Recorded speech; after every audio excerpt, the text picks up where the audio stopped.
Alright guys, welcome back to another episode of Oli Paints. On today's episode, if you don't like this color that I'm about to spray, we can't be friends.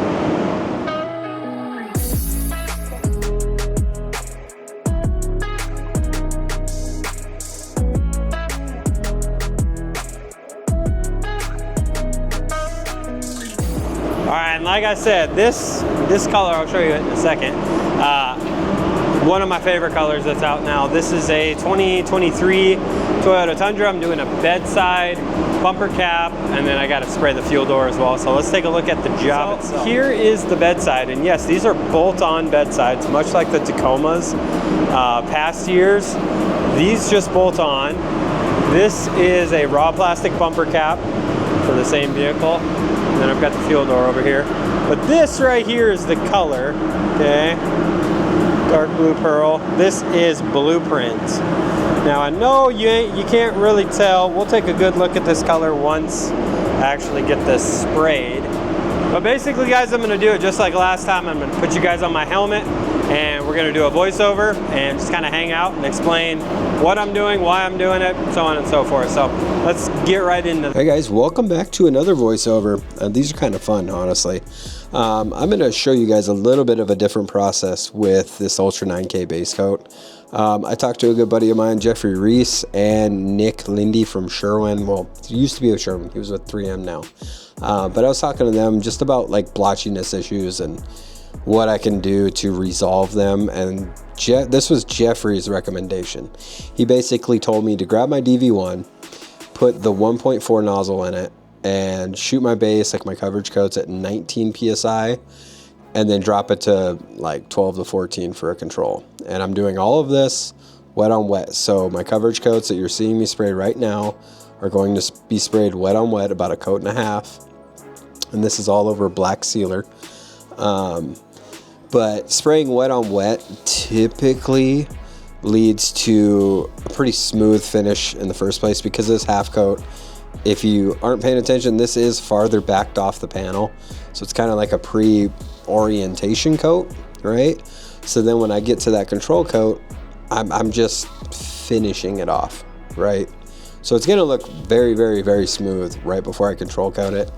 And really all I'm doing is trying to just make sure everything is perfect. And that's what I was always after, is just, I want base coat to look perfect. This process, I promise you, it makes a big difference. Spray your base coat wet on wet, that coat and a half, and I promise you everything's going to go a lot smoother. And then when we get to the control, I'll explain the difference in what I did. And it's pretty standard. It's not like this big magic trick, but you know, like 9K, if it's a color that doesn't really cover, as in like the last video you guys seen, like you can just spray it, allow it to dry, spray it, allow it to dry. The biggest difference is how you control coat it, and I'll show you the difference that I basically swapped to now. But this color, man, I know it's waterborne, so it looks even more blue here on video, but in person it's purple. Like if you've ever seen these Tundras, they appear purple. It also uses a UFX 1, I think, which is like red to blue or something. It's a color shift toner, so it's kind of neat. It doesn't use a lot of it, but it's enough to where it makes a difference. But yeah, this job, I sprayed it again. I sprayed it at 19 PSI, just wet on wet. Get my base coat on there heavy for this first coat, and you'll see in the second one that I back off the panel, and I'm really just like hyper focused on just smoothing everything out and making sure my coverage is there. But swapping to the 1.4, I mean, it just gets more material on the panel, obviously, versus the 1.3. But with this base coat, it really does like a 1.4. The more I use 1.4s, the more it's like, man, 1.3s, like you really just, you got to go so slow versus a 1.4, obviously. I really want to try, I'm going to try the Luma Exodus, because that's a 1.5, but it's a Japanese nozzle size, so it should be equivalent to like this 1.4. So I think it'd probably be pretty good for base. But as you can see, like I'm backed off the panel and really just, this is a half coat. I'm not pounding it on there, but I'm just trying to smooth everything out, because once it's dehydrated, I want it to be damn near perfect already, right? Yeah, this was a fun one. I hope you guys enjoy these voiceovers, because I mean, I got some good feedback on it on the last video. And it definitely is a lot more convenient for me, because I can sit here and just kind of tell you guys what's going on. Oh, and you see that rock guard? That rock guard is UV primer. Yeah. UV primer is much easier to control, like your texture and things like that. Oh, and I almost forgot the gas door. But yeah, I've been using UV primer as chip guard for a long while now, and I've had way better luck with it not peeling, not excessively chipping like any of the 1K stuff. Like, I swear, oh yeah, hold on. This is the magic trick. So before control coat, I'm gonna go in the mix room. See, I've got a little bit of base coat left. That's perfect for control. I'm gonna dump some U9R1, so a bit more reducer, like a lot actually. I'm gonna over reduce the bejesus out of this. And then when we get into the booth, I'm gonna basically wind that fluid needle all the way till it stops, and then one full turn out. That's all I'm gonna do. One turn. See me winding it all the way in? Okay, one turn. That's it. That's all the fluid you need for this control coat. Now watch on the paper. Like, barely any transfer, right?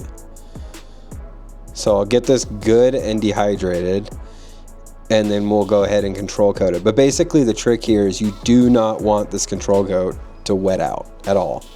You just want it to go on nice, dry, and even. I will warn you, with 9K, yeah, spraying it that dry, your first coat of clear coat is going to look like there's sand in it. I mean, you can tack rag it, it doesn't always help, but it will look like there's sand in it. Don't panic, your second coat will bury all of that. It's waterborne, it's just a part of the game. But I don't know if you guys can see, I'm not letting this control coat wet out at all. It's just going on nice, dry, and even. And if I remember right, I do kind of cross coat it just to make sure everything looks perfect, and you'll see me do that in a second. I'm also kind of tipping my gun on a 45 versus directly pointed at the panel. That also just helps. Yeah, see, I'm kind of doing kind of a cross coat just to make sure everything lays down nice and smooth. But if you tip it on a 45, Bruce kind of showed me that one day. He was like, dude, just turn your gun a little bit. It just lays down a little bit silkier, and it does. It makes a difference.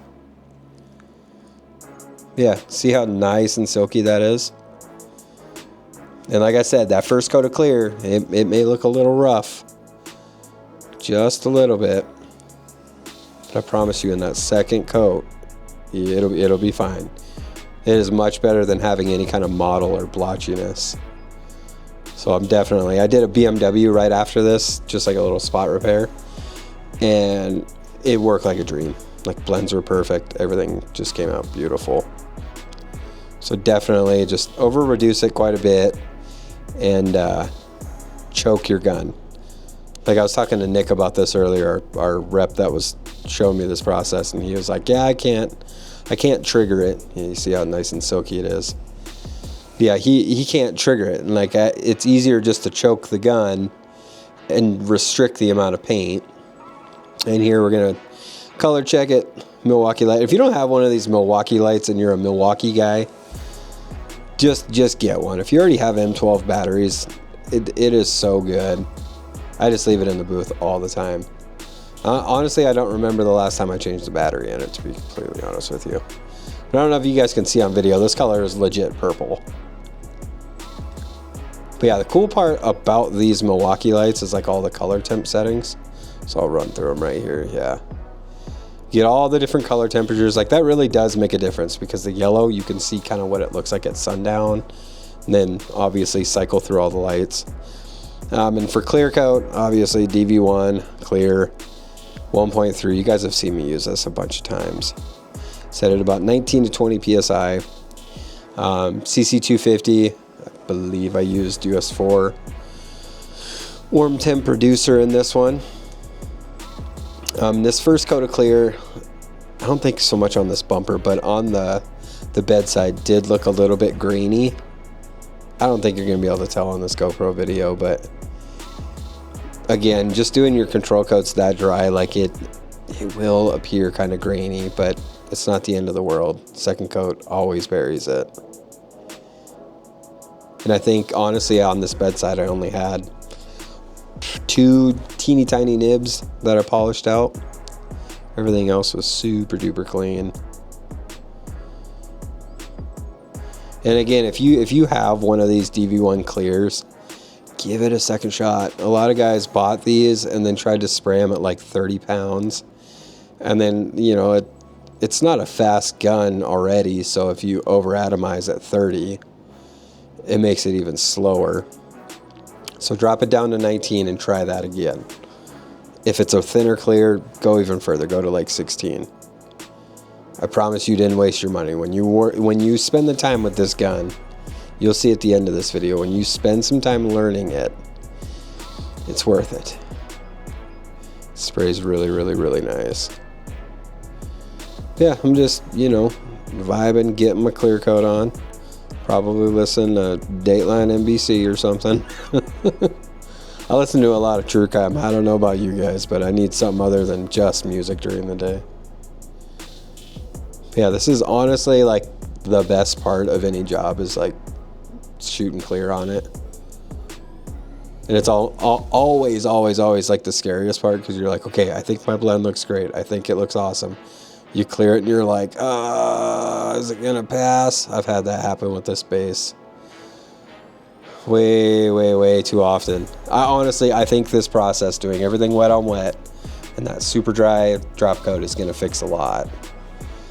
If you're doing a blend and you're drop coating it like that, like super dry, pro tip, you can take U9020 or base coat blender, or it's just clear base, but you can do a coat of that over the entire blend area, and it'll clean up that like seediness, because you're going to bury all of that overspray in clear base. And then second coat, same thing, 19 psi, same settings, but typically my second coat, I slow down, just slightly, tighten up my overlap, because obviously this is how the panel is going to look, so I want it to be nice and glossy.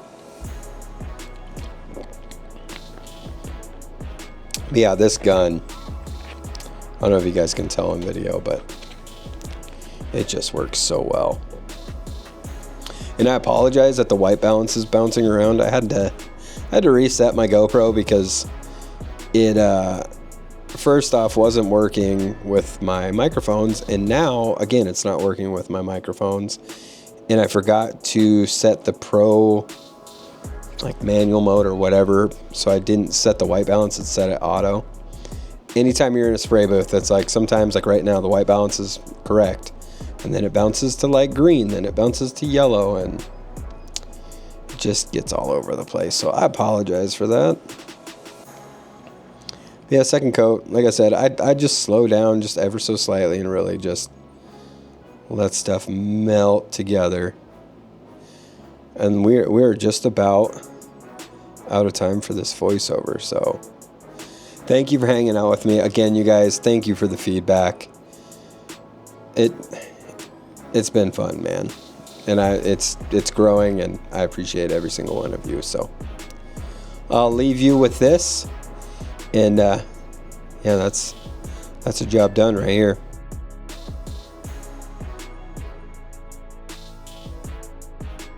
Alright guys, that's job done. Let's take a look at this thing, because I love this color. First off, we'll just look at the fuel door.